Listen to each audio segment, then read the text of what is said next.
Hello friends, welcome back to RBJP vlogs. இன்னும் நம்ம சேனலை சப்ஸ்கிரைப் பண்ணலைன்னா சப்ஸ்கிரைப் பண்ணி வச்சுக்கோங்க ஃப்ரெண்ட்ஸ். இன்றைக்கி நம்ம வீடியோவில் நாட்டுக்கோழி பிரியாணி தான் பார்க்க போகிறோம். இதுக்கு முதல்ல அரிசியை கழுவி ஊற வச்சிடலாம். நான் 3/4 கிலோ நாட்டுக்கோழிக்கு 3 டம்ளர் அளவுக்கு பாசுமதி ரைஸ் எடுத்துக்கிறேன். நீங்கள் சீரக சம்பா அரிசி கூட எடுத்துக்கலாம். அரிசி கோழி ரெண்டுமே ஈக்குவல் குவான்டிட்டியில் தான் எடுப்பேன். 3 டம்ளர் அளவுக்கு அரிசியை நல்லா கழுவிட்டு நல்ல தண்ணியில் ஊற வச்சுக்கலாம். 5 நிமிஷம் அளவுக்கு ஊற வச்சு அதை ஃபில்டர் பண்ணி எடுத்து வச்சுக்கலாம். காய்கறி கட் பண்ணுற நேரம் வரைக்கும் ஊறினா போதும். ரொம்ப நேரம் ஊறினா அரிசி உடஞ்சி போயிடும், பார்த்து எடுத்துக்கோங்க. இப்போது நல்ல தண்ணியில் ஊற வச்சுக்கிறேன். இதுக்கடுத்து 3/4 கிலோ நாட்டுக்கோழியை எடுத்து வாஷ் பண்ணிவிட்டு இதில் உப்பு மஞ்சத்தூள் சேர்த்து பெசரி வைக்க போகிறேன். இதுவும் 10 நிமிஷம் அளவுக்கு நல்லா ஊறினா போதும். இதில் மஞ்சத்தூள் சேர்த்து வைக்கிறனால நாட்டுக்கோழியிலேருந்து எந்த ஒரு ஸ்மெல்லும் வராது. அதுக்காக மஞ்சத்தூள் உப்பு ரெண்டையும் சேர்த்து கலந்து போட்டு பெசரி வச்சுக்கிறேன். நாட்டுக்கோழி அளவுக்கு மட்டும் எடுத்தால் போதும். நீங்கள் எந்த அளவுக்கு எடுக்கிறீங்களோ அதே அளவுக்கு ஈக்குவல் குவான்டிட்டியில் அரிசி எடுத்துக்கோங்க. இப்போது வெங்காயம், தக்காளி, பச்சை மிளகாய் எல்லாம் கட் பண்ணி வச்சுக்கிறேன். அரிசி நாட்டுக்கோழி ரெண்டும் இது கட் பண்ணுற நேரம் வரைக்கும் தான் ஊறி வரும். எல்லாம் கட் பண்ணி எடுத்து வச்சாச்சு. ஸ்பைசஸ்லாம் எடுத்து வச்சாச்சு. இப்போது பிரியாணி மசாலா அரைச்சிக்கலாம். ஒரு மிக்ஸி ஜாரில் சோம்பு, பெரிய ஏலக்காய், கிராம்பு, ஏலக்காய், மராட்டி மொக்கு இது எல்லாத்தையும் சேர்த்துக்கிறேன். இது கூட நட்சத்திர சோம்பு, கல்பாசி, ஸ்பைசஸ் எல்லாத்தையுமே இதில் ஆட் பண்ணணும். பிரியாணி இலையை 2 எடுத்துகிட்டு அதை கட் பண்ணிவிட்டு சேர்த்துக்கலாம். இது கூட கல்பாசி, பட்டை இது எல்லாத்தையும் இன்க்ரீடியன்ட்ஸ் எல்லாத்தையும் ஒன்றா சேர்த்து ஃபைனாக அரைச்சி எடுத்துகிட்டு வந்துக்கணும். இது கூட ஜாதிபத்திரி ஒன்று சேர்த்துக்கிறேன். நல்லா வாசனையாக இருக்கும் பிரியாணிக்கு. எல்லாம் சேர்த்துட்டு ஃபைனாக அரைச்சிட்டு தனியாக பொடியை எடுத்து வச்சுக்கலாம். தனியாக இருக்கட்டும். இது கூட இஞ்சி பூண்டு பேஸ்ட்டு அரைச்சி வச்சாச்சு. அடுத்து ரைத்தாவுக்கு வெங்காயம் கட் பண்ணி எடுத்துக்கலாம். நான் பிரீத்தி ஜோடியாக்ஸ் மிக்ஸி ஜாரில் கட் பண்ணியிருக்கேன். ஆல்ரெடி நான் வீடியோ போட்டிருக்கேன் இதோட ரிவ்யூ. பார்க்காதவங்க போய் பார்த்துக்கோங்க. டிஸ்கிரிப்ஷனில் லிங்க் இருக்குது. ஒரு நிமிஷத்தில் எவ்வளோ நாள் கட் பண்ணி கொடுத்துரும். எவ்வளோ நைஸாக இருக்குது பாருங்கள். நம்ம கையில் இவ்வளோ நைஸாக கட் பண்ண முடியாது. இப்போது பிரியாணியை தாளித்து விட்டுக்கலாம். ஒரு குக்கரில் 2 ஸ்பூன் அளவுக்கு நெய் ஊற்றிக்கிறேன். இது கூட செக்கில் ஆட்டின கடலை எண்ணெய் தேவையான அளவுக்கு சேர்த்துக்கிறேன். நீங்கள் குக்கிங் ஆயில் எது இருந்தாலும் சேர்த்துக்கோங்க. நான் கடலை எண்ணெய் தான் சேர்ப்பேன். நல்லா காஞ்சி வந்ததும் இது கூட சோம்பு 1 ஸ்பூன் சேர்த்துக்கிறேன். அதுக்கப்புறமா பிரியாணி ஸ்பைசஸில் 2 மட்டும் சேர்த்துக்கிறேன். கிராம்பு, பட்டை, ஏலக்காய் எல்லாத்துலேயும் எல்லாம் சேர்த்து பொரிஞ்சு வரட்டும். பொரிஞ்சு வந்ததும் ஒரு மீடியம் சைஸ் பெரிய வெங்காயத்தை கட் பண்ணிவிட்டு சேர்த்துக்கிறேன். இது நல்லா வதங்கி வரணும். சேர்த்துட்டு நல்லா கிளறி கொடுத்துக்கலாம். கலர் சேஞ்ச் ஆகிற அளவுக்கு கிளறி கொடுக்கணும். இதில் இருக்க வெங்காயம் லாஸ்ட்டாக பிரியாணியில் தெரியக்கூடாது. அதனால் நல்லா வதங்கி வந்தால் தான் பிரியாணியில் அந்த டேஸ்ட் கொடுக்கும். கலர் சேஞ்ச் ஆகிற அளவுக்கு வந்ததும் இது கூட பச்சை மிளகாய் சேர்த்துக்கிறேன். சின்ன சின்னதாக இருக்குது அப்படிங்கிறனால 4 சேர்த்துருக்கேன். ஒரே ஒரு தக்காளி சேர்த்துக்கிறேன். புதினா கொத்தமல்லி 2 கைப்பிடி அளவுக்கு சேர்த்துக்கிறேன். ஃப்ளேவர் கொடுக்கும் பிரியாணிக்கு. எல்லாம் சேர்த்துட்டு எண்ணெய் பிரிஞ்சு வர அளவுக்கு நல்லா வதக்கி கொடுக்கணும்.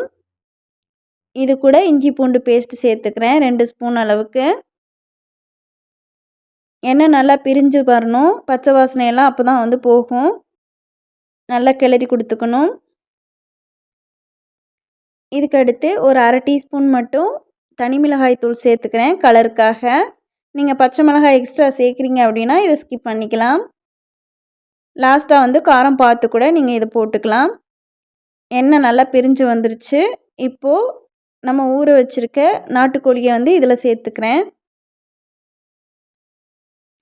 நல்லா கலர் சேஞ்ச் ஆகி மஞ்சள் கலராக இருக்குது பாருங்கள்.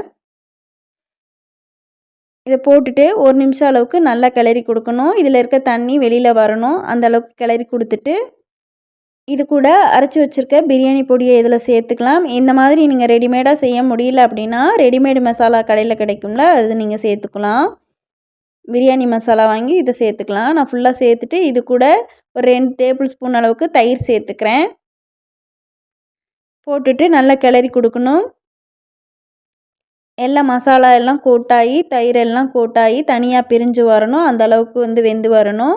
இப்போது 1 டம்ளர் அளவுக்கு மட்டும் தண்ணி சேர்த்து நல்லா கொதித்து வந்ததும் குக்கரை மூடி போட்டு மூடி ஒரு 4 விசில் விட்டு எடுத்துக்கலாம். கறி நல்லா வெந்து வந்துடணும். ஏன்னா பாசுமதி ரைஸ்க்கு ஒரே விசில் தான் விட போகிறோம். அதனால் ஃபுல்லாக நல்லா வெந்து வந்ததுக்கப்புறம் தான் அரிசி சேர்க்க போகிறோம்.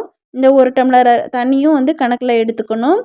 5 விசில் விட்டு நேச்சுரலாக வந்து குழாய் வரட்டும். அதுக்கப்புறமா வந்து நம்ம அரிசி சேர்த்துக்கலாம். இப்போது நல்லா வெந்துருச்சா அப்படின்னு செக் பண்ணிக்கோங்க. அரிசி போட்டதுக்கப்புறமா வேகாது, ஒரே ஒரு விசில் தான் விட போகிறோம். நல்லா வெந்து வந்துருச்சு. இப்போ வந்து தண்ணி சேர்த்துக்கலாம். தண்ணி சேர்க்கும்போது நான் சுடு தண்ணி சேர்க்குறேன். அப்போ தான் வந்து அதோடய டேஸ்ட் மாறாமல் இருக்கும். இது கூட சுடு தண்ணி சேர்த்துக்கிறேன்.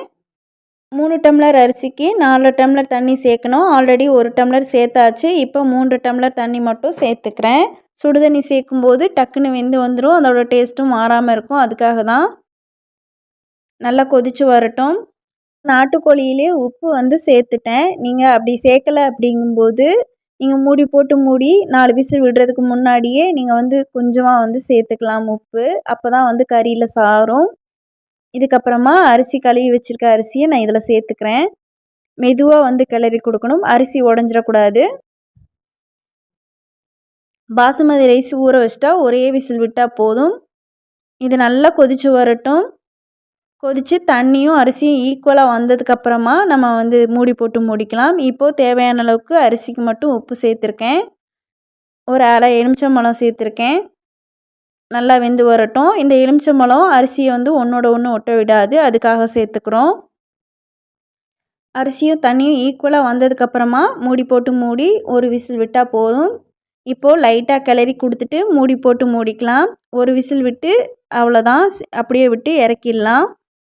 ஒரு விசில் வந்தோடனே ஃபுல்லாக ஆஃப் பண்ணிவிட்டு அதை நேச்சுரலாக கூலாக விட்டு அதுக்கப்புறமா வந்து ஓப்பன் பண்ணி பார்த்துக்கலாம். இப்போது குக்கரை ஓப்பன் பண்ணிக்கிறேன். அரிசி ஒன்றோட ஒன்று ஒட்டாமல் நல்லா தயாராகி வந்துருச்சு. லைட் மஞ்சள் கலர் இருக்கிறது எதுக்குனால நான் சிக்கனுக்கு கொஞ்சம் மஞ்சள் தூள் சேர்த்தேன்ல, அதனால.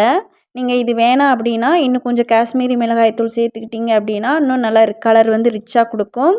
இது அப்படியே இருக்கட்டும் ஒரு நிமிஷம் அளவுக்கு. அதுக்கப்புறமா வேறு பாத்திரத்துக்கு வந்து ட்ரான்ஸ்ஃபர் பண்ணிக்கலாம். நீங்கள் வந்து ஹாட் பேக்கில் கூட போட்டு வச்சுக்கலாம். இப்போது முந்திரி பருப்பு கிஸ்மிஸ் ரெண்டையும் ஒரு 2 ஸ்பூன் நெய்யில் வறுத்துட்டு இதை சேர்த்துக்கிறேன். 2 நிமிஷம் கழித்து மெதுவாக வந்து கிளறி கொடுக்கணும். அப்போ தான் சாப்பாடு ஒன்றோட ஒன்று ஒட்டாமல் வரும்.